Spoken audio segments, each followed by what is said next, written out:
welcome back to my channel Learn with Pooja. So students, today in this video we will talk about the chapter of class in ICSE Biology chapter 2 chromosomes. Means I have uploaded the chapter 1 video, means cell cycle and cell division. The whole chapter discussion I have done. So for that chapter I have uploaded 3 videos. So if you have not still watched that 3 videos, so you must watch that 3 videos because it is so much important for exams, and I have given there some important topics also to which you have to read. And as you all know that your biology syllabus has been also reduced, and all the means total 5 to 6 chapter has been reduced. So today we will discuss human chromosomes. Okay, in this video we will talk about human chromosomes. So first of all, I want to say you all that watch this video full, means up to end. You must watch this video, otherwise you can't understand the whole topic, the whole chapter. Okay, and first of all, before starting this video, subscribe my channel and press the bell icon also, and share my videos with other class in ICSE students. Okay, सो चलो अब हम बात करते हैं chromosomes means human chromosomes के बारे में. तो पहले फर्स्ट ऑफ ऑल पढ़ेंगे हम कि क्रोमोसोम्स आखिर होता क्या है. ठीक है, क्रोमोसोम्स आखिर होता क्या है. तो क्रोमोसोम्स मीन्स जो क्रोमोसोम का वर्ड है पूरा टोटल, उसमें से क्रोमा का मतलब है कलर और सोम का मतलब है बॉडी, मतलब बॉडी की कलर. ठीक है, कैन बी डिफाइंड, ये डिफाइंड हो सकता है as a strand of DNA, as a strand of DNA. उसकी जो मॉलिक्यूल्स होती है जो कि प्रोटीन के साथ मिली हुई होती है. डीएनए में जो मॉलिक्यूल्स होता है, आप सभी को पता है डीएनए में मॉलिक्यूल्स होता है. सो मैं बता देती हूँ, आप डीएनए जो होता है उसमें मॉलिक्यूल्स होता है, और वो मॉलिक्यूल्स एसोसिएटेड होता है विथ प्रोटीन्स. उसी को हम बोलते हैं, मतलब जो स्ट्रैंड रहता है उसी को हम बोलते हैं क्रोमोसोम्स. जैसे कि यहाँ पे डॉटेड जो पॉइंट है रेड कलर का, वो आपको दिख रहा होगा बेसिकली. सो क्रोमोसोम्स क्या होता है? Chromosomes are the hereditary vehicles find in the nucleus of the cell. वो क्या होती हैं? हेरिडेटरी व्हीकल्स होती हैं जो कि सेल में पाई जाती है. ओके, और ये जो क्रोमोसोम्स होता है वो जीन्स कनेक्ट करता है, जीन्स कंटेन करता है. जैसे कि जीन्स का मतलब क्या हुआ? If father is black and mother is black, then son will be black because both father and mother are black. ठीक है, तो ये हुआ जीन्स. और जो क्रोमोसोम्स है वो जीन्स कंटेन करता है, और इसीलिए इसे हम बोलते हैं कैरियर्स ऑफ हेरिडेटरी. तो आपका एग्जाम में ये क्वेश्चन आ सकता है कि Y chromosomes are known as carriers of hereditary for 1 marks. So you can write that the chromosomes contain genes, that is why they are called as carriers of hereditary. Okay, so I hope so आपको chromosomes के बारे में लगभग समझ में आ गया होगा कि क्रोमोसोम्स होते क्या हैं. तो इसके बारे में और भी बहुत कुछ है. जो जीन्स होता है हमारा वो कंपोज होता है डीएनए प्रोटीन से, एंड डीएनए का फुल फॉर्म मैं बता दूँ आप सभी को. डीएनए का फुल फॉर्म है डीऑक्सीबोन्यूक्लिक न्यूक्लिक एसिड. ओके, तो मैं यहाँ पे लिख रही हूँ सभी लोगों के लिए. सभी लोग अपने अपने नोटबुक्स में कॉपी कर लेना. अगर है तो बहुत अच्छी बात है, अगर नहीं है तो प्लीज़ कॉपी कर लेना. Okay, deoxy ribo nucleic acid. ठीक है, सभी लोग अपने अपने नोटबुक्स में इसे कॉपी कर लो. अगर है तो बहुत ही अच्छी बात है, कॉपी करने की जरूरत नहीं है. डीऑक्सीबोन्यूक्लिक मीन्स एसिड. ठीक है, डीऑक्सीराइबोन्यूक्लिक एसिड, इसमें मतलब न्यूक्लियस की प्रेजेंट है. ठीक है, न्यूक्लियस है इसमें.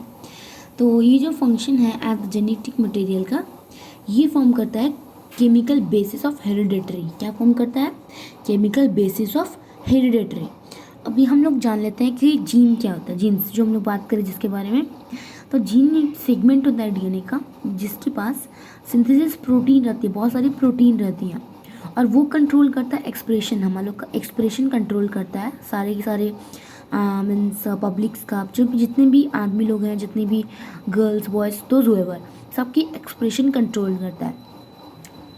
और यहाँ तक कि जो जीन है वो एक बेसिक यूनिट है हेरिडेटरी का, जो कि हमें क्रोमोसोम्स में मिलता है. हम लोग क्रोमोसोम्स में उससे मिलते हैं और देखते हैं. ठीक है, तो आई होप सो आप सबको समझ में आ गया होगा कि क्रोमोसोम्स की डेफिनेशन क्या होती है और इसे हम लोग कैरियर्स ऑफ हेरिडिटी क्यों बोलते हैं। अगर अभी भी कोई प्रॉब्लम है इस टॉपिक में, इस पर्टिकुलर टॉपिक में, then you can comment and I will obviously solve it. Okay, so now we will discuss about the number of chromosomes. ठीक है, number of chromosomes, the number of chromosomes is constant. तो जितनी numbers of chromosomes होती है वो constant होती है, वो कभी चेंज नहीं होती है। अगर मानो ह्यूमंस, माना नहीं है, ह्यूमंस में 46 क्रोमोसोम्स होती हैं, तो वो जो 46 क्रोमोसोम्स होती हैं वो एक एक साल में बदलती नहीं है। जैसे आपका एज चेंज होता है 17 to 18, 18 to 19, तो ये जो एज है ना उसकी तरह नहीं है, ये कांस्टेंट है। ह्यूमन क्रोमोसोम्स कांस्टेंट है, ठीक है। एंड डिफरेंट एनिमल्स में भी होता है क्रोमोसोम्स, जैसे कि चिंपैंजी में होता है 48, डॉग में 78, डंकी में 72, हाउस फ्लाई में 12, कॉर्न में 20, क्रैंड पी 14, ऑनियन 16। ठीक है, तो फर्स्ट ऑफ ऑल मैं क्रोमोसोम्स नंबर के बारे में थोड़ा सा आपको डिस्कस कर लेती हूँ, उसके बाद मैं फिर से एक चार्ट है मेरे पास वो डिस्कस करेंगे हम। तो यहाँ पे जो नंबर ऑफ क्रोमोसोम्स जैसे मैंने बताया कांस्टेंट रहता है, ठीक है। तो कांस्टेंट रहता है हर एक चीज़ में, आदमी हो चाहे औरत हो, चाहे वो पब्लिक वो हो क्या जानवर हो, चाहे वो प्लांट हो, चाहे वो सब्जी प्याज कुछ भी ना हो, कुछ भी हो, चाहे उसमें जो होता है क्रोमोसोम्स नंबर वो कांस्टेंट रहते हैं। ओके, तो अब यहाँ पे हमें क्या मतलब, ये फिक्स्ड एंड इक्वल नंबर है, फिक्स्ड एंड इक्वल नंबर है। और जो नंबर ऑफ क्रोमोसोम्स एक सोमैटिक सेल में होता है, मतलब एक सोमैटिक सेल का हायर प्लांट होता है एंड एनिमल्स, उसको हम बोलते हैं डिप्लॉयड नंबर। मतलब the number of chromosomes in the somatic cells of higher plants and animals is known as diploid number. मतलब वो रिप्रेजेंट होता है 2n से, किससे? 2n से। सो यहाँ पे दो टाइप के नंबर्स मिलेंगे क्रोमोसोम्स के, एक डिप्लॉयड एक हैप्लॉयड है। डिप्लॉयड में 2n रहता है मतलब कि डबल, एंड हैप्लॉयड में उसका आधा मतलब n, ठीक है। और गैमेट्स मतलब स्पर्म्स एंड एग, स्पर्म्स और एग में हमारा हैप्लॉयड नंबर ऑफ क्रोमोसोम्स रहता है। और जितनी भी मीन्स हायर सोमैटिक सेल्स होता है, आप बोल सकते हो सोमैटिक सेल्स, उसमें 2n रहता है, ठीक है। तो किस में 2n रहता है? सोमैटिक सेल्स में। And gamete sperms and eggs में होता है n मीन्स हैप्लॉयड नंबर, ठीक है। तो अब हम एक टेबल है उसके बारे में बात कर लेते हैं। सो ह्यूमन बींग, सभी लोग ध्यान से सुने एंड सुन करके अच्छे से, आप लोग के पास अगर ये चार्ट है तो बहुत ही अच्छी बात है, उसे मार्कआउट कर ले। अगर नहीं है, किसी के पास ऐसा नहीं होता है, तो आप लोग एक चार्ट जो मैं बोल रही हूँ उससे कॉपी आउट कर लीजिए, ठीक है। तो दो कॉलम, सबसे पहले दो कॉलम बना लो, उसके बाद एक कॉलम में होगा नेम ऑफ द ऑर्गेनिजम्स, ठीक है। क्या होगा? Name of the organisms. And दूसरे वाले कॉलम के ऊपर में लिखना chromosomes number, chromosomes number. And now number of organisms के नीचे सारी नाम लिखे जो हम बोल रहे हैं, वो है human being, human being, chimpanzee, dog, donkey, housefly, corn, grand pea, onion, ठीक है। Then I am repeating once more, human being, chimpanzee, dog, donkey, housefly, corn, grand pea, garden pea, onion. Okay, अब इस लोगों के क्रोमोसोम्स नंबर ह्यूमन बींग के हैं 46, human being 46, chimpanzee 48, chimpanzee 48, dog 78, dog 78, donkey 62, donkey 62, housefly 12, housefly 12, corn 20, corn 20, grand means garden pea 14, garden pea 14, onion 16, onion 16। Okay, so मैंने सारी की सारी ट्वाइस रिपीटेडली रिपीट कर दिया है क्रोमोसोम्स नंबर। अब हम मीन्स आई होप सो सभी को समझ में आया होगा what is chromosomes and it's chromosome number, ठीक है। तो अब हम आगे बढ़ते हैं। तो आगे बढ़ने के साथ साथ सभी लोग एक काम ज़रूर करना, subscribe my channel and don't forget to press the bell icon, so ताकि मेरा जो मैंने कहा था जो लाइव स्ट्रीम है वो मैं डायरेक्टली अपने यूट्यूब से करवा पाऊँ, क्योंकि मैं डायरेक्टली यूट्यूब से नहीं करवा पाती हूँ आप लोगों को आपका लाइव स्ट्रीम, एंड मैं स्ट्रीम लैब से करवाती हूँ ताकि आपकी हेल्प हो जाए। एंड अगर आपका हेल्प होगा तभी मीन्स मुझे शांति मिलेगी, ठीक है। तो अब हम पढ़ेंगे स्ट्रक्चर ऑफ क्रोमोसोम्स के बारे में। Okay, structure of chromosomes. तो जो क्रोमोसोम्स होती है वो बहुत ही डिफरेंट होती है अपने साइज़ और शेप में। एक पर्सन का बहुत बड़ा होता है साइज़ और दूसरे का अलग होता है, दूसरे का अलग होता है, तो ये कांस्टेंट नहीं होती है, ठीक है। Wait a second. हाँ, तो जो क्रोमोसोम्स होती है वो डिफरेंट होती है, ये हम समझ गए। अब ये पोजीशन में भी डिफरेंट होती है, ये नहीं कि अगर एक पर्सन में लेफ्ट में तो दूसरे पर्सन में भी लेफ्ट में होगा, ऐसा कुछ नहीं है, ये डिफरेंट है पोजीशन में भी। सेंट्रोमियर की पोजीशन आपको पता है, सेंट्रोमियर की पोजीशन में भी ये डिफरेंट होती है। आपको सेंट्रोमियर दिख रहा है इस डायग्राम में, ये है सेंट्रोमियर, गोला वाला जो दिख रहा है उसे हम सेंट्रोमियर बोलते हैं। तो जो सेंट्रोमियर होता है वो एक पॉइंट होता है क्रोमोसोम्स के ऊपर जहाँ पे स्पिंडल फाइबर्स अटैच रहते हैं।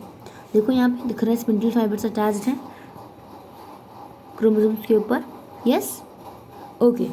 नाउ हाँ, तो मैंने क्या बताया कि सेंट्रोमियर क्या है, सेंट्रोमियर है एक पॉइंट जहाँ पे स्पिंडल फाइबर्स अटैच करता है क्रोमोसोम्स के ऊपर। So I am telling this definition, मैं बोल रही हूँ आप सभी लोगों को। आप सब लोग एक बार अपने अपनी नोटबुक्स में रफ कॉपीज में लिख लें। फर्स्ट ऑफ ऑल क्वेश्चन है व्हाट इज सेंट्रोमियर। तो सेंट्रोमियर क्या है, answer centromere is the point on the chromosomes where spindle fibres are attached during cell division. मैं फिर से रिपीट कर रही हूँ, centromere is the point on chromosomes where spindle fibres are attached during cell division.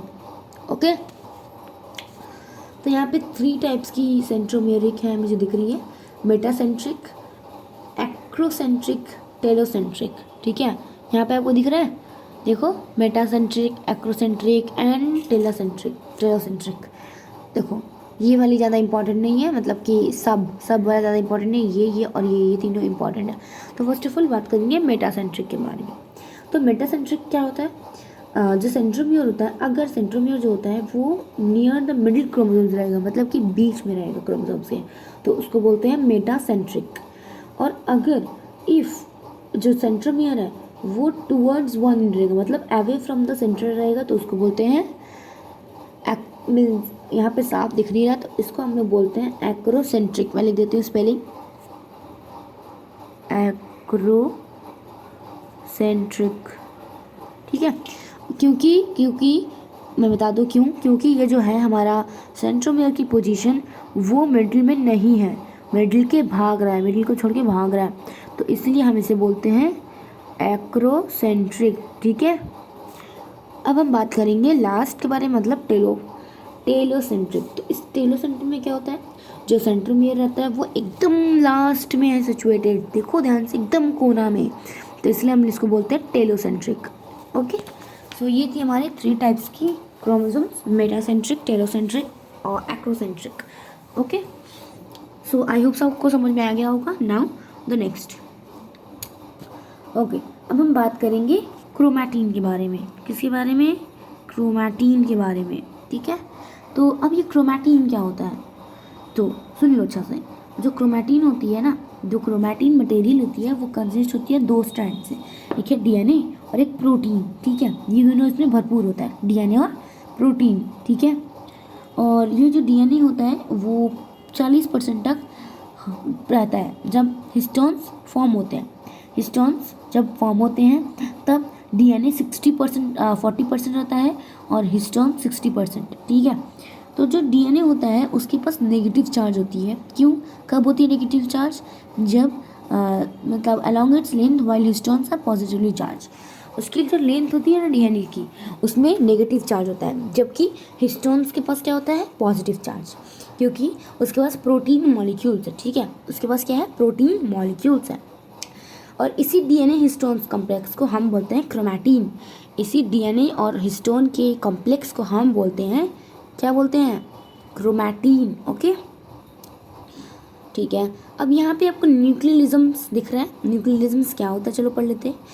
हमें ये समझ में आता है, ये देख डायग्राम ये समझ में आता है कि जो डीएनए हेलिक्स कंबाइन होता है, डीएनए और हेलिक्स जो है, हेलिक्स मतलब हिस्टोन्स वाला, सो ये जब कंबाइन होता है, जब कंबाइन होता है with a group of 8 histone molecules, तब ये स्ट्रक्चर फॉर्म करता है न्यूक्लियोसोम्स का, ठीक है।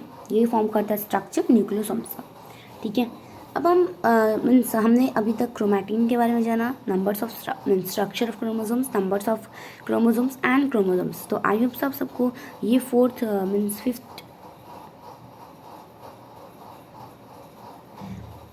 ये वाली जो पार्ट है वो समझ में आ गई है। अगर अभी भी कोई प्रॉब्लम है then you can say that, okay. अच्छा, अब हम पढ़ेंगे क्या, स्ट्रक्चर ऑफ डीएनए मॉलिक्यूल्स। क्या, structure of DNA molecules, okay. So यहाँ पे अच्छे से देखना है, मैं मतलब कि रोजालिन फ्रैंकलिन, पहले फर्स्ट टाइम रोजालिन फ्रैंकलिन ने 1953 में स्टडी किया था शेप ऑफ डीएनए मॉलिक्यूल के बारे में। उसके बाद वाटसन ने उसके बाद क्रिक ने 1953 में, और उनके ऊपर काम भी किया था, किसके ऊपर, डीएनए के ऊपर, ठीक है। तो अब हम पढ़ते हैं डीएनए की स्ट्रक्चर, डीएनए मॉलिक्यूल की। जो स्ट्रैंड होता है ना, जो strand runs in opposite directions. देखिए अच्छे से तो आपको समझ में आएगा। एक इधर जाती है और एक इधर, फिर एक इधर, फिर एक इधर, इस टाइप में ही होता है। मतलब they are opposite to the directions. कोई किधर जाता है, कोई इधर जाता है, तो they are opposite, yes, okay. अच्छा, नंबर सेकंड पॉइंट क्या हम समझते हैं कि जो एक सिंगल डीएनए होती है, डीएनए की स्ट्रैंड होती है, वो कंपोज करती है रिपीटेटिंग न्यूक्लियोटाइड्स की, न्यूक्लियोटाइड्स, ठीक है, न्यूक्लियोटाइड्स की। और जो न्यूक्लियोटाइड्स हैं वो किससे बनी होती है, फॉस्फेट शुगर से बनी होती है, ठीक है। दो चीज़ कंटेन करती है, फॉस्फेट और शुगर। और मैं बता दूँ एक चीज़ और, एक और बहुत ही इंपॉर्टेंट पॉइंट, इसका जो अरेंजमेंट है लेंथ वाइज है, और ये नाइट्रोजन बेस्ड है, मतलब कि इसमें अटैच है शुगर इनवर्ड्स, मतलब कि चीनी शुगर जो होता है वो इसमें अटैच्ड है, और इसमें नाइट्रोजन भी है, और इसकी जो मीन्स अरेंजमेंट है वो लेंथ वाइज है। देखिए सबको दिखेगा लेंथ वाइज, यहाँ पे दिख रहा है सभी को, ओके। अब हम पढ़ेंगे इसकी असलियत अरेंजमेंट, मतलब आपको दिख रहा होगा यहाँ पे hydrogen and then phosphate, oxygen, nitrogen, carbon, ये सब, तो ये इसकी असलियत फॉस्फेट होती है। तो यहाँ पे टीसी भी दिख रहा होगा, टीसी भी दिख रहा होगा आपको, एंड यहाँ पे मेजर ग्रुन एंड माइनर ग्लूकोज, ये भी दिख रहा होगा, यस, ओके। अब हम चलो डिस्कस कर लेते हैं थोड़ा। तो इसमें फर्स्ट ऑफ ऑल दो टाइप की प्योर बेस हैं, और दो टाइप की पिरामिडाइन बेस हैं। तो प्योर बेस कौन सी हैं मैं बता देती हूँ, guanine, G, thymine, adenine and cytosine, ठीक है, डायनामाइन, एनोनाइन, ज्यूनाइन एंड काइटोसाइनाइन, ठीक है। यहाँ पे देखो लिखा हुआ है, देखो ध्यान से, पिरामिडाइन एंड प्यूराइंस, मतलब प्योर और पिरामिड सेट्स, ठीक है। तो जो ज्यूनाइन होता है वो कम्प्लीमेंट्री है काइटोसाइन की और थाइमाइन की। और यहाँ पे आपको स्ट्रक्चर दे दिया गया है, ठीक है। तो ये वाली स्ट्रक्चर जो है बहुत ही इंपॉर्टेंट है, आप लोग के बुक में भी दी हुई है। तो ये स्ट्रक्चर की ड्राइंग है वो बहुत इंपॉर्टेंट है, वो आ सकती है आपको मीन्स एग्जाम में। सो आप इसको अच्छे से करके जाना, ओके। सो ये था हमारा स्ट्रक्चर ऑफ डीएनए मॉलिक्यूल्स। अब हम पढ़ेंगे मीन्स अगर आपको कोई प्रॉब्लम है इस 4 टॉपिक्स में, 4 to 5 टॉपिक्स में, then you can obviously means comment. I will obviously make a new and fresh video about that problems that you have, okay. अब हम जाने कि how a new DNA strand formed। अब ये new DNA strand कैसे form होता है। जब एक न्यू डीएनए मॉलिक्यूल फॉर्म होता है तो उसको हम बोलते हैं डीएनए रिप्लिकेशन। क्या बोलते हैं, डीएनए रिप्लिकेशन। और इस रिप्लिकेशन के दौरान डीएनए डबल हो जाती है, हेलिक्स जो होती है वो खुल जाती है एक साइड से, और जो स्ट्रैंड होती है वो फ्री हो जाती हैं, ठीक है। तो इसमें और एक बात होता है, दो to each of this free strand, जो फ्री स्ट्रैंड हो जाती है मतलब कि जो स्ट्रैंड जिनका मुंह खुल जाता है वो फ्री हो जाती हैं, उनके पास न्यू कम्प्लीमेंट्री स्ट्रैंड आ जाता है, मतलब कि और एक नया कम्प्लीमेंट्री वाला स्ट्रैंड बनने लग जाता है उनके अपोजिट डायरेक्शन में। यही प्रोसेस प्लेस होता है जब एक पूरा लेंथ ऑफ डीएनए होता है, ठीक है। आपको यहाँ पे दिख रहा होगा, देखिए हेलिक्स ओपन हो जाता है, स्ट्रैंड फ्री हो जाते हैं एकदम से। तो यही था न्यू डीएनए स्ट्रैंड का फॉर्मेशन, ओके। आई होप सभी को समझ में आया होगा। And if any problem then obviously you can ask me, no problem if you have any problem, okay. So अब हम पढ़ेंगे सेक्स क्रोमोसोम्स और ऑटोसोम्स के बारे में। तो ह्यूमन बीइंग में 23 पेयर से 23rd पेयर ऑफ क्रोमोसोम्स जो होता है, 23rd नंबर ऑफ क्रोमोसोम्स वो डिटरमाइन होता है as a sex mean sex chromosomes, okay. और इसी सेक्स क्रोमोसोम्स को हम या फिर ऑल्सोसोम्स भी बोल सकते हैं या फिर सेक्स क्रोमोसोम्स भी बोल सकते हैं। और बाकी के जो 2 मीन्स 22 पेयर ऑफ क्रोमोसोम्स हैं उसको हम बोलते हैं ऑटोसोमल क्रोमोसोम्स और ऑटोसोम्स, ठीक है। तो मतलब कि 23rd पेयर मीन्स लास्ट वाला पेयर को हम सेक्स क्रोमोसोम्स बोलते हैं और बाकी के जो 21st 22 पेयर्स हैं उसको हम ऑटोसोम्स बोलते हैं, ठीक है। तो जो ऑटोसोम्स हैं वो जीन्स कंट्रोल करता है, कैरी करता है, जो कंट्रोल करता है सोमैटिक स्ट्राइड्स को, और जो मतलब कि सेक्स डिटर्मिनेशन है उसके ऊपर कोई रोल नहीं प्ले करता है। तो जो दो मेंबर्स होती हैं each pair of homologous autosomes के, वो लोग सिमिलर होती हैं साइज और शेप में, मतलब एक समान होती हैं अपने शेप और साइज में, ठीक है। पर ये जो होता है ये means but this not be true for sex chromosomes. जो सेक्स क्रोमोसोम्स होता है उसके लिए ये शेप साइज सेम होना सही नहीं है, मतलब कि शेप साइज इसमें सेम नहीं होती है। सो जो मेल होते हैं उनमें जो एक सेक्स क्रोमोसोम्स होता है वो स्मॉलर होता है बाकी सारे से, ठीक है। वो बहुत ही छोटा होता है बाकी सब क्रोमोसोम से, और वो एक लार्जर वन कौन सी है, larger one is known as X chromosomes and smaller one is known as Y chromosomes. So male के पास दो क्रोमोसोम्स होती हैं एक्स और वाई, ठीक है। तो एक्स और वाई में से Y is the larger one and means Y is the smaller one and X is the larger one, okay. दस मतलब कि जो कंडीशन होता है may be expressed as X and Y and in female X and X, मतलब female के पास double x होता है और मेल के पास एक्स एंड वाई होता है, ठीक है। सो ये जो सेक्स क्रोमोसोम्स होता है फीमेल्स में वो मीन्स बोला जाता है उन लोगों को क्या, होमोमॉर्फिक, क्या होमोमॉर्फिक, और मेल्स में जो होते हैं उसको बोला जाता है heteromorphic, homomorphic and heteromorphic, okay. सो ये थी हमारी सेक्स क्रोमोसोम्स और ऑटोसोम्स के बारे में। अच्छा, अब हम पढ़ेंगे functions of chromosomes. Last it is the functions of chromosomes and our this chapter will be completed.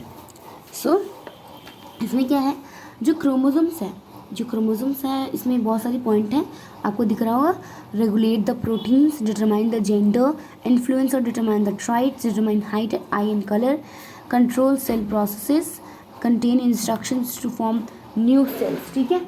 तो ये हैं different types of functions of the chromosomes. So ये चैप्टर जो हमारा ये कम्प्लीटली कंप्लीटेड। सो अगर आपको फिर भी कोई प्रॉब्लम है इस चैप्टर को लेके then you can ask me, I don't have any problem. So it's all. So students आप देखो कि मैं कितना हार्ड वर्क करती हूँ, सो आप लोग भी मेरे जैसा हार्ड वर्क करो। जिनको सुबह उठना पसंद है वो सुबह उठ कर पढ़े, जिनको रात को उठना पसंद है रात को उठ के पढ़े, बट पढ़ना जारी रखिए। ये मत सोचना कि हमारा एग्ज़ाम शायद ना हो क्योंकि अगले साल नहीं हुआ था, तो ये सब जो है मत सोचना, क्योंकि अभी सिचुएशन जो है कोविड-19 की वो बहुत ही फ़िलहाल अभी कम हो रही है। सो आपकी एग्ज़ाम्स जो है वो सही समय पे ही हेल्ड हो सकती है। सो मैं आपको ये बोलना चाहूँगी कि आप अपना स्टडी पोर्शन कम मत करो, please keep on studying, it's my request to all of you, and do hard work and smart work. And if you have any problem then please share with me. I will obviously solve that problem with a new video, and we will meet again in the live stream at 1 p.m. again, okay. So everyone be ready.